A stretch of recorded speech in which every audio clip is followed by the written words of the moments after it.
Detectives pursuing the case suddenly came across a shocking sight. A bed full of photos of children. It's easy to tell that the person living here is a trafficker. At that moment, one of the photos looked familiar to him. He picked it up and instantly burst into tears. It was his son who had been missing for 6 years. He knew that this incident caused his family to die and his wife divorced him because of it. For 6 years, he had been missing his son all the time. When he thought of this, he was furious and vowed to kill this bastard. And then the next thing he knew, the trafficker was on his way. He took a leap of faith and jumped on him, wanting to pull out his skin, pull out his tendons and cut him into pieces. But before that, he wanted to know his son's whereabouts. But what the trafficker said was devastating. The trafficker said that Tom's son had been put in a barrel and sunk to the bottom of the ocean. When Tom heard that, he was furious and wanted to avenge his son's death. But when he realized he was a cop, he couldn't do it. He said he wanted to bring the trafficker to justice. But the trafficker didn't agree. The trafficker said if he didn't kill him, his family wouldn't get the money. When Tom heard this, he was confused. What's going on?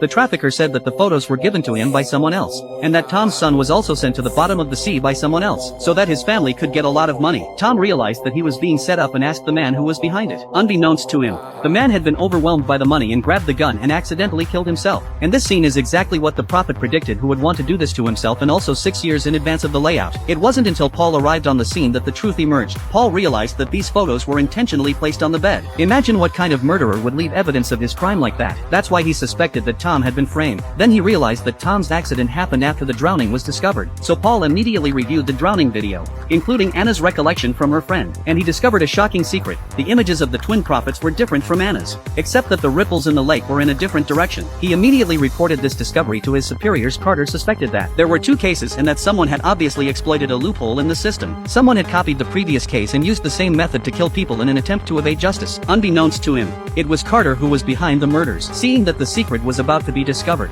Carter shot and killed Paul. Paul had no idea Carter was so ruthless, and neither did anyone else. Tom's wife called Carter to ask him to help Tom. Carter was calm and said he'd be right there. Instead of Carter, there were tons of cops, and the next thing you know, Tom's arrested. And this time, he's not going to get away with it. He was sentenced to life in prison and will be locked up forever. Afterward, his wife approached Carter to find out who Angela was, because Tom kept mentioning the name. She suspected that this person might be the key to the whole thing, but Carter said he'd never heard of her. Now that the prophet system was about to be rolled out nationwide, Carter was in a hurry to get to the reception. He asked Tom's wife to help him with his tie while promising to help her find out who drowned Angela was after the reception. Tom's wife was shocked. She had never said that Angela had drowned, and she suspected that Carter was lying to her. When a big shot like Carter lies, it means something big is going on. So she took the risk and used the eyeball Tom had left at home to break into the guardhouse and rescue Tom. And while Tom was serving his time, he figured out the whole story. It's not too late. And with all the celebrities at the reception, Tom reveals Carter's evil nature. It turns out that Angela is the mother of the prophet Anna. Years ago, Angela abandoned her only child, Anna, due to drug addiction, but to her